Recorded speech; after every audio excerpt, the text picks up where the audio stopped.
নমস্কাৰ, আপোনালোকক অন্য এটা ভিডিঅ'লৈ স্বাগতম জনাইছোঁ। আজি আমি নখোৱা পৰ্বটো উদযাপন কৰিব বিচাৰিছোঁ। যিহেতু পথাৰৰ গুটি চপাই শেষ হ'ল আৰু আমাৰ প্ৰত্যেক বছৰে এটা নিয়ম যে কি আমি নমুঠি ভকতৰ যোগেদি ভগৱন্তলৈ অৰ্পণ কৰি তাৰপাছত আমি খাওঁ। গতিকে চলি অহা নিয়ম অনুসৰি আমি ভগৱন্তক অৰ্পণ কৰি আজি নখোৱা পৰ্বটো পাতিব লৈছোঁ। গতিকে আপোনালোকে চাবচোন ভিডিঅ'টোৰ যোগেদি কিদৰে আমি নখাওঁ আৰু জনাব আপোনালোকে কিদৰে নখায়। এয়া শ্ৰীমতীয়ে ভকতৰ বাবে ইডলি পিঠা দিনতে তৈয়াৰ কৰি থৈছিলে আৰু সেইখিনিকে ভকতক দিবৰ বাবে সজাই লৈছে।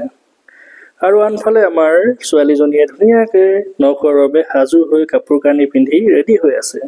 তাইৰো মনত ফূৰ্তি যে আজি আমাৰ কিবা অনুষ্ঠান এটা আছে। সেইবাবে অলপ আগতীয়াকৈ দেউতাকৰ লগত অলপ কোচত খেলি লৈছে। আনফালে আমাৰ ঘৰৰ মানুহবিলাকে আহি চব্জি কটা মেলাত সহায় কৰি দিছে। এয়া আমাৰ বৰমা আৰু খুৰীদৈ শাক পাচলি কটাত সহায় কৰি দিছে আৰু আনফালে মান্যাই বৰমাক আৰু আইতাকৰ লগত অলপ খেলি লৈছে। আৰু এইফালে গেছত আমাৰ বৰা চাউলৰ চেয়া দিছে যাতে ভকতক খুৱাব পাৰে। আৰু লগতে আমাৰ ভকত বৈষ্ণৱে এইদৰে ৰন্ধন প্ৰকৰণত খুব আগ্ৰহেৰে ভক্তিভাৱেৰে ব্যস্ত হৈ পৰিছে। আমাৰ পাকঘৰৰ ভিতৰতে ৰন্ধন প্ৰকৰণৰ ব্যৱস্থা কৰা হৈছে আৰু আমাৰ শ্ৰীমতীয়ে এয়া ভকতৰ বাবে দিনতে প্ৰস্তুত কৰি ৰাখিছিলে। এতিয়া আজি অনুষ্ঠানটিৰ ভাগৱত পাঠৰ কিছু দৃশ্যাংশ চাওঁ আহক।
বাক্য কৰ্ণ মন মুখ আছৈ মানে যাৰ কৃষ্ণ ভকতিতে সমস্তৰে অধিকাৰ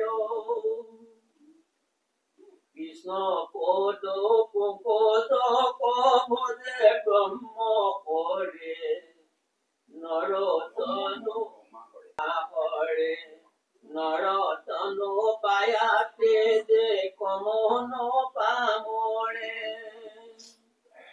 একো থানে মনুষ্য মৃত্যুৰ নেলাই হাত তথাপি ন ভজি মৰে কিনো আত্মঘাত ভকত বৈষ্ণৱে আহাৰ গ্ৰহণ কৰাৰ পাছত আমাৰ ঘৰৰ মানুহে আহাৰ গ্ৰহণ কৰিছে। এতিয়া আমি সকলো সিদ্ধ গ্ৰহণ কৰাৰ পাছত আমাৰ নখ পৰ্ব ইমানতে শেষ হৈছে। গতিকে আপোনালোকে ভিডিঅ'টো চাই কেনেকুৱা পালে জনাব, আৰু যদিহে ভাল পাইছে আমাৰ চেনেলটো ছাবস্ক্ৰাইব কৰি দিব আৰু লগতে ভিডিঅ'টো লাইক কমেণ্ট কৰি দিব। ধন্যবাদ।